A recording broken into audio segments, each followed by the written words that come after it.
asalaamaaleykum mbokk yi nga xam ne yéen a safoo di seetaan Natal TV miniature du Sénégal chaîne bi nga xam ne moo xew si jamono chaîne bu bees bi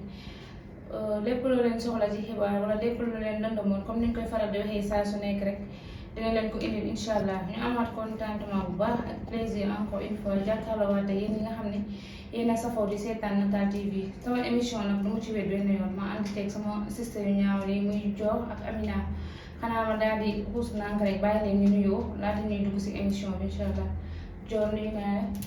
fay naa la dégg Amina nuyu naa la bu baax. encore toujours rek di kontaan di partager ak yéen émission bi daal di leen wax ne chaque jour thèmes yi gën a important chaque jour waxtaan bi di gën a neex chaque jour tamit ñu leen indi lu leen di gën di jariñ ci kanam tuuti ñu xuus ak yéen ci débat bi. jaajëf Amina ñu ngi lay ziar bu baax. delloo ziar asalaamaaleykum maa ngi nuyu ñëpp suñu mbokk internet yi yéen ñi nga xam ne yéen a safoo télé bi ñu ngi am kontaan bu baax di ñëwaat fii suñu plateau leen dalal ci suñu émission bi merci. ok maa ngi leen di jaajëfal bu baax comme ni ma ko waxee ci début émission bi rek tey dañu ñëwaat ak yéen ci seen émission divers comme ni ma leen ko waxee woon bee baas rek divers moo nekk émission bi nga xamante ni bàyyiwul dara lépp loo xamante ni rek société la moo xam actualité lépp rek divers bi ci biir tey nag dañoo ñëwoon di leen présenté waat suñu émission bi nga xam ni tey ñu ngi indi thème bi mu nekk succès à tout prix. succès à tout prix nag boo leen ko déggee mooy ñi nga xamante ni dañuy bëgg succès dañ koy bëgg léegi-léegi maanaam bëgg buzz jaral na leen sax ñu dem ba di ko créer genre léegi laata loolu damay laajte ndax ñoom bëgg buzz ndax jar na yenn yi nga xamante ni yaa ngi koy def te waroo ko def wala buzz yi nga xam ne jaral na leen loo xamante ni nii mun nañ ko buñ ko amee daal baax na waaw maa ngi leen ci laaj nekk sama naataangoo yi seen xalaat ndax loolu leen gis si loolu ndax buzz jar na yenn yi daal. waaw dégg ngeen di rafetlu tamit thème bi bu baax parce que c'est trop important de parce que comme ni nga waxee rek succès que nous le voulons tous consciemment ou inconsciemment daam ñoo xam ne nag dañ ci ëppal comme niñ ci teg rek à tout prix lu ne la leen jaral jaral da nga jaay sa ngor jaral la nga sa dindi sa kersa comme ni ñuy wax nit ñi dañuy jaawale rus ak joom yow boo dee nit rek nga ne lii joom naa ko loolu doo ko mës a def ci sa àdduna mais boo nee rus naa ko parce que rus lenn la nit dafay taxaw nga ni kii wa tax ma rus ko ba fi nekk kon yow li nga bëggul woon def dem nga def ko mooy loolu léegi succès boobu yow bu mu jaral lu nekk nga jaay sa ngor dem di wane sa bopp ci àll bi des fois ngay bëgg siiw bëgg a tekki ba mu jaral lu nekk des fois da ngay bëgg di ci gën a bon mooy bëgg tekki bi nga ne yow di nga tekki par force may def dara bëgg cee tekki alors que yow lii nga bëgg a dugg jàngoo te loo jàngul doo ko tari mu jaral la lu nekk promotion te naka yaa ngi fi da ngay bëgg liggéey bëgg nga succès boobu ba nga tekki ba nga teral sa yaay ba nga teral sa papa mais illégalement parce que dangay demee yaa ngi jaay sa bopp ci àll bi pare ñu jox la yow déjà fi nga nekk sax duñu la respecté ndax ñëpp xam ne noo ko amee ki la chef xam na ne yow lii nii nga ko amee ba moyen de faute mu génnee la ci biti léegi yow li nga ñàkkoon dootoo ko amati beneen bi mooy yaa ngi jàng ba nga réussir ci ba nga am succès ci li ngay def nga ni man de li may jàng nii duma toog di ko ñaan mais su ma ko bëggee sama bi nga dental chaque jour dalay wan loolu rek déjà dindi nga sa valeur nga ne man damay joué nangam succès bi yaa ko may sa bopp damay génn nit ñi fu ma romb dinañ ma xool dinañ ma nangam te de ça fait il faut ma génnee sama cëri ci biti maanaam di divulguer sa bopp yow en personne loolu li muy indi rek cause bi leen da déjà yow yaa ngi wàcc yaa ngi di sàmm sa yaa ngi war sa bopp ci jëm bopp te yëgoo ko parce que li nga sàmmanteeg sa bopp nga ni man nit laa jullit laa damay réussir ci lii waaye mais nii laa koy defee yow ci sa bopp yaa ngi nax sa bopp naxoo nit ñi parce que nit ñi kenn moomu leen kenn jëndu leen de lépp loo def ak noo ko xamee noo ko defee nit ñi xam nañ ko xanaa dañ koo xam bàyyi la ci biir léegi yow succès boobu nga jéem koo wutal nga succès sax yow doo ko wut déjà da ngay xam ne fekk si la looy def bëgg ju succès jaayanteeg sa ngor ba am ko bul sax sonn succès bi moo lay fekk si mais comme ni ñuy wax bad buzz boo bëggee buzz bu bon la neex ngay def mais da nga naan man nu ma ko defee rek baax na waaw parce que dañ naan naa siiw rek naa siiw loolu la ñuy jàpp à chaque instant mais demeewul loolu parce que buzz moom yaakaar naa nit ki di incarner dara sa bopp da nga ko war a bàyyi mu ñëwal boppam naturellement mais nga jël ko di ko incarner sa bopp tamit am na yoo xamante ni moom mooy loolu Amina noo ko seetlu. waaw di rafetlu thème bi parce que dafa nekk sax lu nekk ci réew mi jeunes yu bëri dañuy bëgg buzz da leen di jaral mu pousser leen ba ñuy def loo xam ne nii waruñ ko woon def ndax am na damay faral di wax rek nit boo xamee foo bokk je pense que waroo def loo xam ne dañ koy gisee neneen parce que da ngay gis ku bokk ci famille bu baax nga gisee ku mu defee beneen façon te boo ci waxee ñun da nga leen di juger alors que da ngay mujjee sax yow da ngay mujjee noppi parce que yaakaar nañ ne boo waxee rek ñun da nga leen di juger alors que yow da nga leen a bëgg a teg ci yoon bu baax ba succès jarul yenn yi di jaay sa bopp wala ngay def naka su dul noonu noo xam ne yow yareewuñ la ko da ngay wane sa vrai visage ñu xam ne lii ba pare tamit mën nga succès moom moo lay fekk si li kii wax rek parce que da nga koy liggéey parce que mënoo ne lii laa bëgg a nekk ba pare liggéeyoo ko ba pare nga ne da nga ko bëgg am facilement non loolu moom c'est pas possible mu ngi noonu. waaw comme ni nga ko waxee rek boo bëggee buzz moom kon dangay toog xaar mu fekk si la mais pas pour yow nga dem di créer ay buzz genre yooyu noonu bëgg gis leen wala bëgg nit ñi di la seetaan foo romb ñu naan diwa ngi ne yaakaar naa ne loolu am na lu ko gën loolu leen gisee xale yi te la plupart nag si xale yu jigéen ñi dañ koy gis góor yi sax léegi dañ koy incarner seen bopp parce que da ngay gis jigéen boo xamante ni day ñëw naan gis naa artiste bi photo wu naa moom genre bu ko defee nga dem sa morom ma ko yóbbu ma parfois dañuy dem ba sax dañ leen di chantage yéen naka ngeen gisee loolu. waaw mu nekk lu doy waar parce que da ngay gis nit ki ba mu jaral ko leen mu def loo xam ne nii bu ko ay mbokkam déggee dinañ ko ñaawal mu nekk loo xam ne daal lii na daal yow da ngay gis des fois benn artiste rek bëgg a rey ci moom te yow xamoo naka la def ba mel noonu xamoo ndax loolu yow ndax yow war na la parce que nit ki rek comme ni may wax rek nit moom am na nooy xam ne nuñ lay yaree waroo dangaa war a sax jomb def lii munoo ne dangay dama rus kii kooku su demee nga dem defaat leneen mu ngi noonu c'est que man fi may waxee mooy c'est ñun ñooy jaawale personne ak personnage parce que da ngay gis nit mu joué dara mel ci neen ni sol lam soloon yow nga génn copier waat loolu alors que ni moom melu noonu c'est pas de sa nature peut-être xam nga rôle tamit manteau la booy wekkoo rek boo paree doo ko mais comprendre wuñ ko noonu pour ñoom yow li nga incarné ci sa personnage moo nekk sa vraie vie des fois da ngay gis ko def dara ci bëgg succès moom tamit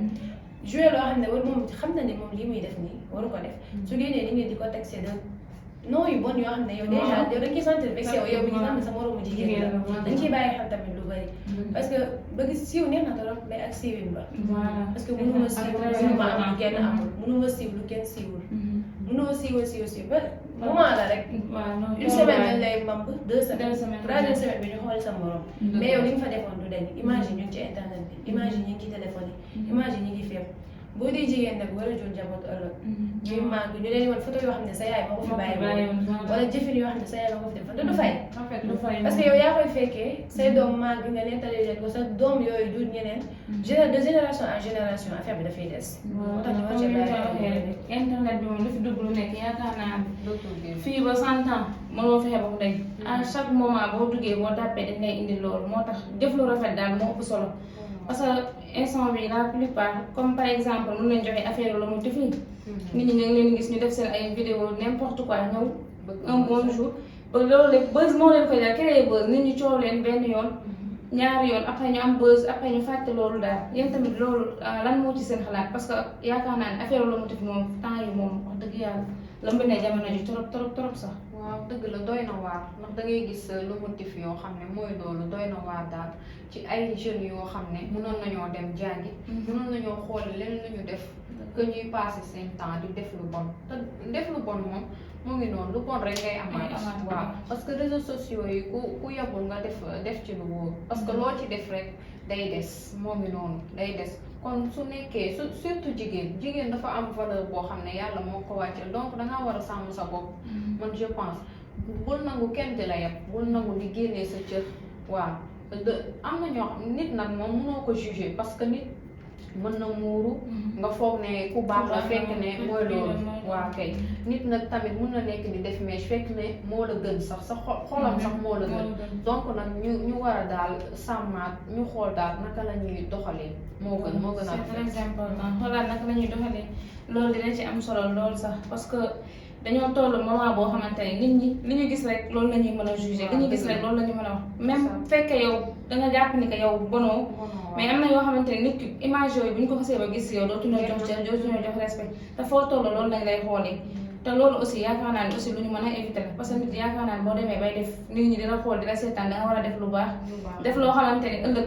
nit ñi dañ si jëlee un bon exemple mais par rapport au temps ngay génn say cër wala ngay def yenn yoo xamante ne nii nit ñi buñ ko xoolee day yàq daal sa réputation vraiment loolu tamit aussi yaakaar naa war nañ ci veiller bu baax a baax. même bu génnee cër sax de la manière de communiquer. xam nga des fois que ñu bëri parce que des fois nit mën nga koo violenter ci say kàddu te yow doo ko xam. nit mën na la juger ci wax bi nga xam ne waxu nga ko. te yow xamoo ko. te pourtant mën nga bañ a noonu parce que on dit que souvent l'apparence est trompeuse. alors que yow li ngay wane. vue bi ngay incarné bëgg nit ñi di la bàyyi xel aussi. moo tax ngay utiliser yenn termes yi. yow dañoo dem ba souvent li ngay utiliser da ngay naan pourtant nit ñi may bàyyi xel de. ay termes yoo xam ne c'est ñu jégalu ci terme c'est clochard quoi. après yow wax yu vulgaire léegi nag yow tey nga romb benn mag waxee loolu suba nga rombaat ko ànd ak doom dala koy tere ànd ak kii jégal ma mais bul ànd ak moom parce que li muy wax li nga wane rek lañ day jugé Sénégal kenn moo parce que dañuy copier jeunes yu bëri dañuy copier dañuy gis nit def lii rek waaw ñu ne nañ ko naa ko def loolu donc succès daal dañ koy xoolaat kenn bañul succès mais aussi na rafet na yiw na teggi na daal ba yow fépp fu ñu la mën a présenté duñ ne lii yaa ko fi defoon ngay sa non loolu la parce que parfois comme Amina li mu ko waxee léegi rek parfois nit ki di woote loo xamante ni nekkul si moom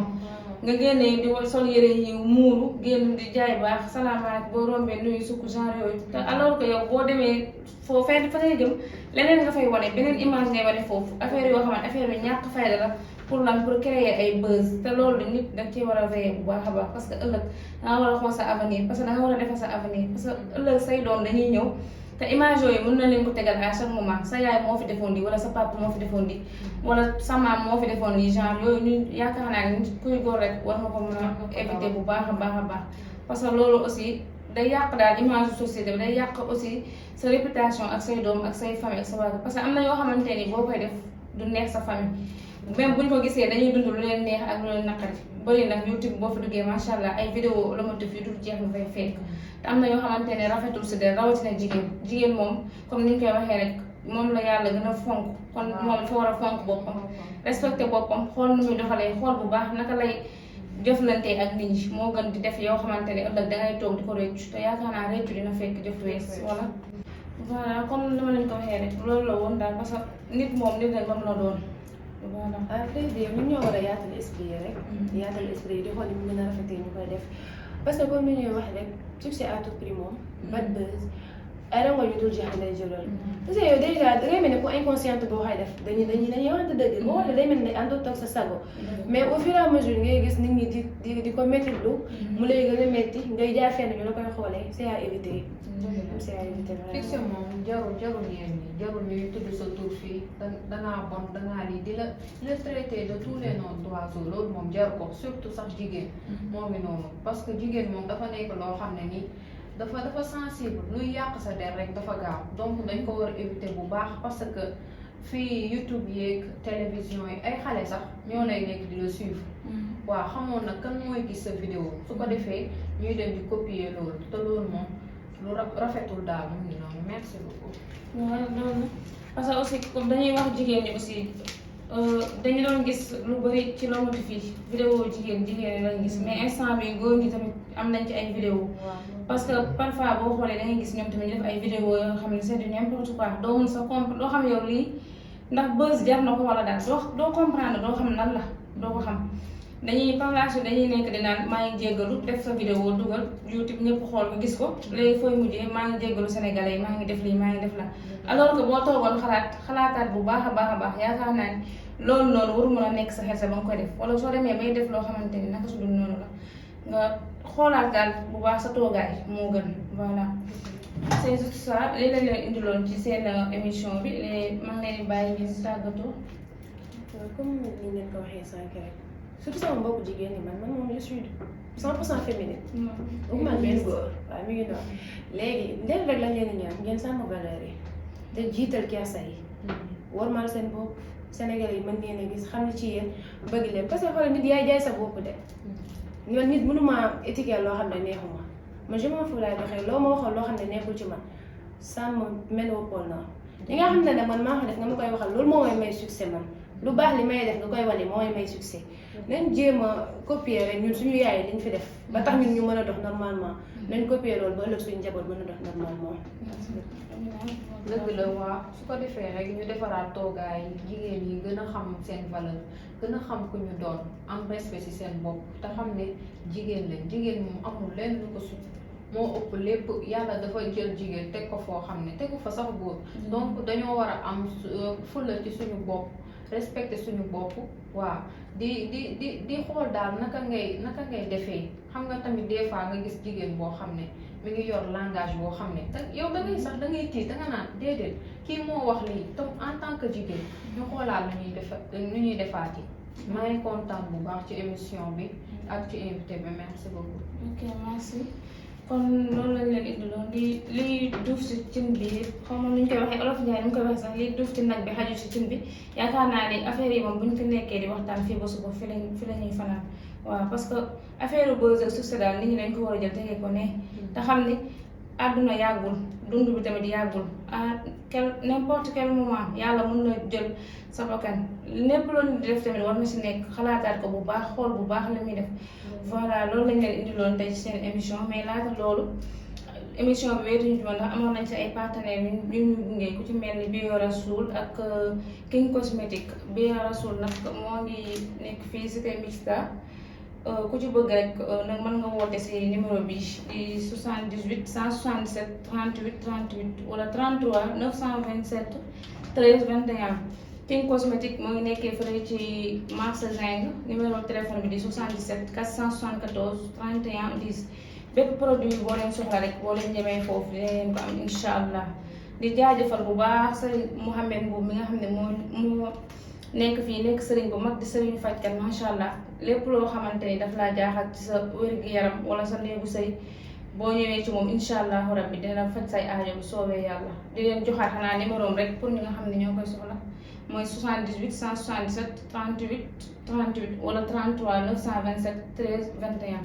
kon mbokk yi dañ leen indiloon fii si Natal TV miniature du Sénégal ñu ngi leen jox dig daje ba beneen yoon incha allah bu leen fàtte aussi abonné ba seen cloche notification ngir ngeen di mën a jot suñu ay vidéo incha allah au revoir.